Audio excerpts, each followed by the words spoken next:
Nós vamos ler apenas um versículo da Palavra de Deus, que está no Evangelho de João, no capítulo 8, no versículo 47.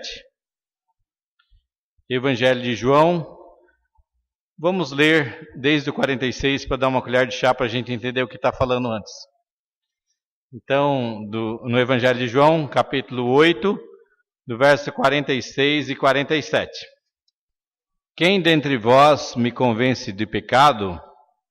Se vos digo a verdade, por que razão não me credes? Quem é de Deus, ouve as palavras de Deus. Por isso, não me dais ouvidos, porque não sois de Deus. Repetindo a primeira parte, todos juntos. Quem é de Deus, ouve as palavras de Deus. Vamos repetir mais uma vez? Quem é de Deus, ouve as palavras de Deus. Amém. Eu gostaria de perguntar para os irmãos quem está triste. Quem está com vontade de chorar. Tiago diz que se está alguém doente, chame os presbíteros da igreja, façam oração. Se está alguém alegre, cante louvores. E eu acredito que todos nós, quando entramos aqui, nós ficamos um pouquinho mais alegres. Amém? Amém? Então eu tenho a impressão que mesmo a tristeza que nos aflige, mesmo a dor que nos aflige, muitas vezes, quando a gente está diante de Deus, a gente parece ter um conforto direto de Deus ao nosso coração, à nossa dor. Então nós gostaríamos de que todos nós estivéssemos agora pensando de que Deus realmente está aqui, como Ele está, como nós cantamos, como nós viemos aqui para adorá-lo. É certo que Ele não está só aqui, mas aqui nós temos de uma maneira especial Deus para a nossa vida. Então, todos aqueles que acham que ainda tem um resquício de tristeza, que colocasse essa tristeza nas mãos de Deus, para que Deus pudesse sustentar a vida deste nosso querido irmão, dessa nossa querida irmã. Que Deus pudesse estar, conforme nós cantamos, nos abraçando com os seus fortes braços, com a sua forma amorosa, receptiva, para que cada um de nós, neste momento, estejamos como se fôssemos aqueles filhos que fôssemos ouvir uma história. Quando a criança vai ouvir a história da mãe, ela está totalmente deixada aos braços da mãe ou do lado da mãe para ouvir a história. Então que a gente também agora estivesse também colocando a nossa vida diante de Deus e que nada nos pudesse impedir de pensar em Deus. Muitas vezes a gente conversa com o do lado, vai tomar água e isso às vezes atrapalha um pouco a gente estar diretamente ouvindo daquilo que Deus tem para o nosso coração. E eu gostaria de falar só aos ouvidos de vocês. Que Deus falasse ao coração de cada um. Que quando estivermos falando, Deus estivesse tocando no seu coração. Deus estivesse mexendo com a sua vida. Deus estivesse falando, eu estou aqui, eu te amo, você é importante para mim, eu dei o meu filho por você e eu quero a sua vida para que você tenha a mim na sua vida para me louvar sempre. E esse texto que nós lemos, ele é um pouco disso, né? Quem é de Deus, ouve a palavra de Deus. Segundo os sociólogos, diz que na França, o rio Sena que tem na França, é isso, Valquíria? Então diz que o rio lá da França, que as pessoas que eram eruditas passavam na margem direita do rio. As pessoas que eram menos eruditas passavam da margem esquerda. Então era assim, como se o rio, ou as margens do rio, fossem divisor de águas. Quem é intelectual, quem é filósofo, quem é sociólogo passava do lado direito, quem não teve tempo de estudar, quem não tinha outros privilégios na vida e que era do povo, passava do lado esquerdo. Então isso eu quero dizer que é o seguinte, quando nós somos de Deus, nós nos alinhamos com Deus. Quando nós queremos que Deus fale ao nosso coração, nós estamos dispostos a nos alinhar com Deus do lado dele, seja para lutarmos, ou seja para sermos abençoados, ou seja para adorá-lo, ou seja para servirmos a Deus, nós tomamos essa decisão. Nós não somos mais daqueles que estão fora de Deus, aqueles que estão fora de Deus, do outro lado, contra Deus, mas somos daqueles que estão ao lado de Deus. E isso faz lembrar de algumas coisas que ocorreram nesses últimos dias, inclusive uma palestra que teve aqui no dia 1º, que eu também fiquei pensando muito, né? E para mim a amígdala era só de garganta, né? E aí depois descobriram que a amígdala é do cérebro também, né? Então eu lembro que disseram que todas as nossas emoções, elas são registradas na amígdala. Então tudo aquilo que a gente tem de mais importante, a coisa mais emocionante que aconteceu, registra na amígdala. Então, de vez em quando, se a amígdala, ela trabalha assim, aquele momento que aconteceu a coisa importante, você gravou todo momento. Então, se foi um momento de uma música, vamos supor, quando você entrou na igreja para se casar, tal, então aí você ouve aquela música, você já lembra da igreja, daquele dia, né? E assim, quando você tem também uma emoção muito grande, que estava tocando uma música, aí você recebeu uma notícia ruim, que desestabilizou emocionalmente você, então aí você, ouvindo aquelas músicas, você acaba lembrando. E também até mesmo a pessoa quando é viciada, né? Ela também tem a lembrança do vício, exatamente no momento que alguma coisa parecida com aquelas coisas que ocorriam ao redor dela, ocorrem e ela, mesmo que ela esteja se recuperando, ela acaba voltando ao vício. Então, a gente precisa fazer, e eu fiquei pensando que a gente deveria fazer novas gravações na amígdala. Que a gente não pudesse pensar que nossa amígdala é para viver sempre em risco, gravando coisa ruim. Então, por isso que a gente vai andar na margem do rio, mas vai andar da margem certa, vai andar do lado de Deus, e não do outro lado contra Deus. Então, para a gente começar a gravar as coisas mais emocionantes da nossa vida, para que a nossa amígdala registre os momentos de felicidade que a gente tenha com Deus.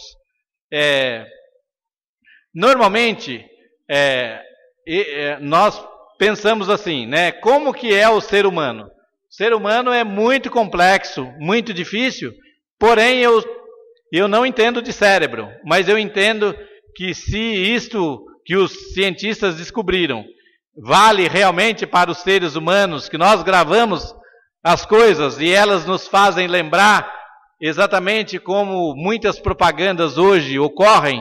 Não sei se vocês veem, as propagandas ruins, elas têm cenários bons. Todas as propagandas assim de bebida, de coisa ruim, né? Elas têm o cenário, o que está em volta, porque é para a pessoa associar as coisas bonitas com as coisas, para que as coisas ruins se tornem bonitas. Isso a gente já viu essa história desde o Éden, né?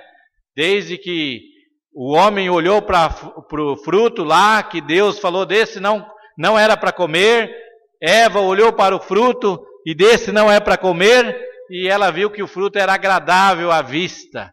Então aí ela comeu. E aí começou uma história, né, de que as pessoas preferem, né, mesmo que as coisas sejam ruins, se elas forem agradáveis aos olhos, elas acabam tendo espaço na nossa vida. Então eu chamo os irmãos para que não sejamos inconscientes, para que sejamos seres humanos que têm consciência das coisas. Então quando a gente vê as coisas, quando a gente está diante do nosso mundo, diante da televisão, não é para ninguém ficar fora da televisão assim, mas é para a gente saber e pensar o que a gente assiste, ou para aquilo que a gente assiste para que serve. E eu tenho pensado que uma coisa da religião que é a seguinte. Por exemplo, muitas palavras religiosas, elas são palavras que nos movem para o lado de Deus ou nos deixam longe de Deus.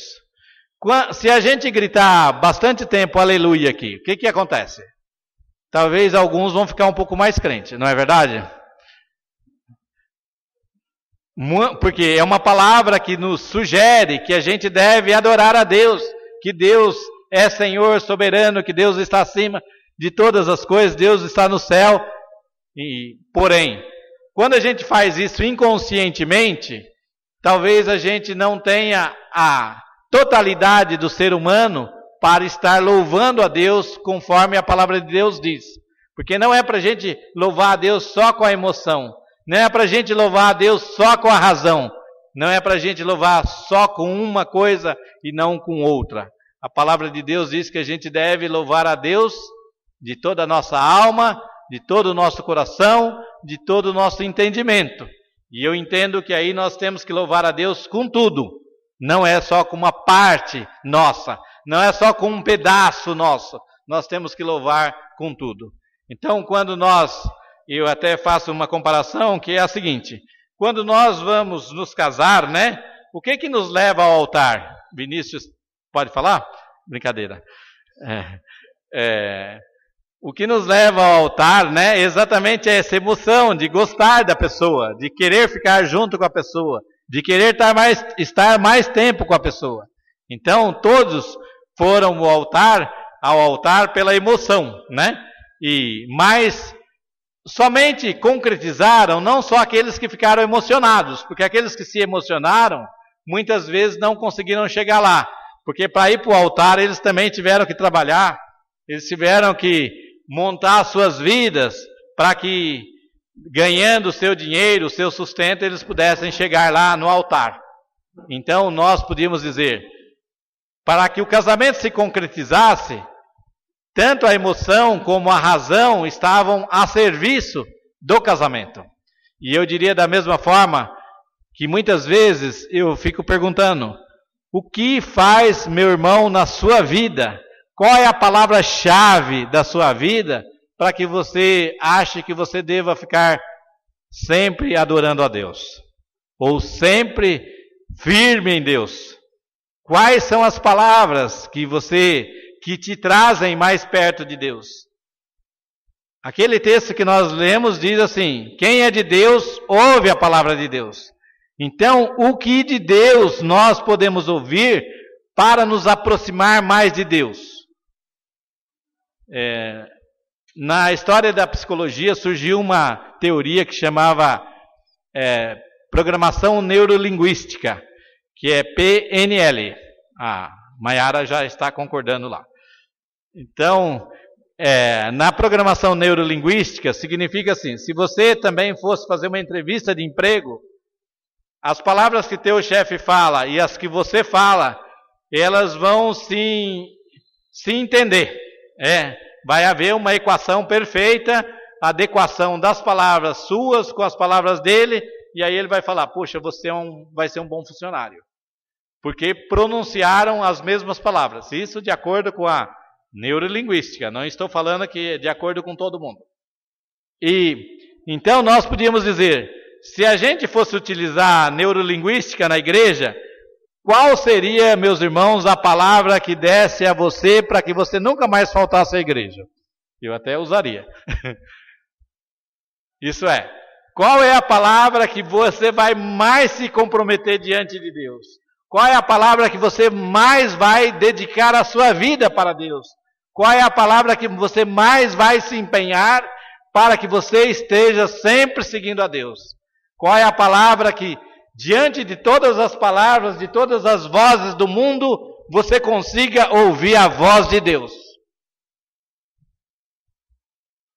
Nós precisamos, meus irmãos, nos programar melhor a nossa amígdala, né? Para que a gente receba esses impactos da graça de Deus e que eles sejam suficientes para nos conduzir no caminho de Deus constantemente, para que mesmo diante das coisas mais duras da vida, mesmo diante das situações de doença, de desemprego, de falta de recursos, nós possamos ainda estar com a palavra de Deus no nosso coração. Então nós precisamos, meus irmãos, ter esse desenvolvimento da nossa vida espiritual, de tal forma que a gente vá ouvir a palavra de Deus, mesmo nas horas mais duras da nossa vida. Mesmo no momento que não haja esperança, aparentemente que nós estejamos em dificuldades, que nós estejamos prontos a entregar a nossa vida porque não dá mais, que a gente tenha aí a palavra de Deus em nosso coração, em nosso ouvido, em nossa mente, para que nós possamos continuar sendo de Deus, para que nós possamos estar e fazer como o profeta diz: ouvirás uma voz por trás de ti dizendo, este é o caminho, andai por ele. Então que nós possamos alimentar mais a nossa vida espiritual, de tal forma que nós possamos, nos momentos mais tristes, nos momentos mais de dificuldade, nós possamos ouvir a voz de Deus dizendo, continue em frente, esse é o caminho. O Espírito de Deus aponte o caminho para os nossos corações, para que a gente tenha paz, mesmo nas condições mais difíceis. Essa semana nós tivemos, entre os nossos irmãos, né, muita dificuldade, né, Ivoninha? Muita dureza, muita dificuldade, mas Deus sabe que a cada dia Deus foi manifestando, né, a presença dEle, a forma dEle atuando na vida da Sônia, para que a gente chegasse a um fim de semana e dizer, ela está bem melhor que domingo passado. Já deu uma melhorada? Piorada, mas veio melhorando. Então nós temos que pensar que mesmo diante das coisas, que elas, no momento que elas sejam ruins, que a gente possa estar alimentando esta coisa de Deus boa em nosso coração. Eu queria pensar só alguns versículos do Salmo 37 com os irmãos, dentro desta mesma sequência, que é o seguinte. Normalmente o ser humano ele tem comparações. Todos nós nos comparamos, né? E às vezes nos comparamos para pior, não é verdade? Por que fulano não é crente e a vida dele está boa? Por que os negócios dele estão dando certo? Por que ele tem saúde e ele não é crente? Então aí o Salmo 37 começa a responder algumas coisas disso, né? Então nós vamos ler aí alguns versos do Salmo 37 e nós vamos comentando à medida que lemos. Verso 1 diz assim: não te indignes por causa dos malfeitores, nem tem inveja dos que praticam a iniquidade. Então, muitas vezes a gente acha que aquele que pratica a iniquidade, ou que pratica o pecado, está se dando melhor do que aqueles que estão com Deus. E que os malfeitores, né, estão sendo bons exemplos para nós. Então, o salmista diz, não te ires, ou não fique com raiva, não fique nervoso com isso, calma, né? Não adianta você ficar nervoso com isso. E aí ele diz no verso 2, o seguinte, pois eles, dentro em breve, definharão como a relva e murcharão como a erva verde. Isso significa, né, que esse momentâneo tempo deles vai se passar. Porém, o salmista espera que o tempo de ser salmista, né, de cantar a presença de Deus, de viver a presença de Deus, é um tempo muito maior. É aquilo que a Valquíria leu no nosso boletim, dizendo para que as coisas efêmeras, né, elas se transformem em coisas eternas, para que coisas que têm pouco valor ou pequena duração não sejam essas coisas que comprem o nosso coração. Aí o verso 3 diz, confia no Senhor. Então, diante das coisas, diante das situações, os ímpios eles vão passar como a relva, que a relva cresce, murcha, seca e desaparece. Mas a gente tem que confiar no Senhor. Além de confiar no Senhor, confia no Senhor, faz o bem, habita na terra e alimenta-te da verdade. Então nós temos que fazer, ocupar a nossa mente, ocupar o nosso coração, ocupar a nossa religiosidade, ocupar a nossa vida dessa forma, confiando em Deus, que a confiança em Deus vai nos fazer vitoriosos, vai nos fazer pacientes, vai fazer ter paz no nosso coração. Então nós temos que confiar em Deus e fazer o bem. Muitas vezes a gente acha que fazer o bem não é muito importante, porque ninguém faz o bem para a gente.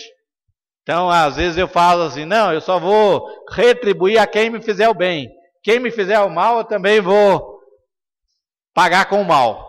Mas a palavra de Deus não nos ensina assim. Nós devemos fazer o bem, mesmo que a outra pessoa esteja fazendo para nós o mal. E também habita ou vive na terra. Então, não é no céu ainda. Vive na terra, alimenta-te da verdade. Então, muitas vezes a gente também tem uma imaginação forte, muitas vezes nós temos excesso de preocupação, e às vezes o excesso de preocupação nos traz distúrbios, nos traz vontades que não existem ainda, ou problemas que ainda não existem, e a gente já está preocupado com os problemas. Então, nós precisamos nos alimentar da verdade, conduzir a nossa vida pela verdade, porque a verdade é o melhor momento, porque a gente só vai realmente fazer aquilo que está ocorrendo realmente na nossa vida.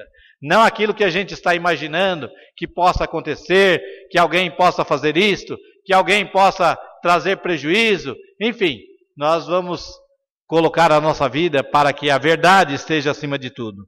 Então o salmista nos ensina a prosseguir neste caminho de confiança em Deus. E o verso 4 diz, agrada-te do Senhor, e Ele satisfará os desejos do teu coração. Então, o que nós temos que fazer? Se escolhemos e amamos o que Deus ama, gozaremos em nossos desejos. Quer dizer, nós temos que nos afinar para gostar das coisas que Deus gosta. Muitas vezes a gente quer afinar Deus para gostar das nossas coisas, não é?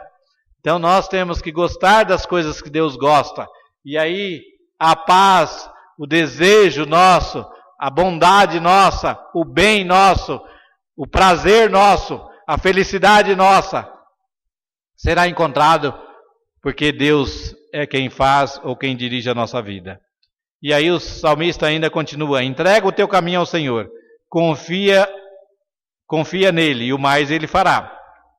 Se a nossa carga é pesada, temos mais que colocá-la sobre o Senhor.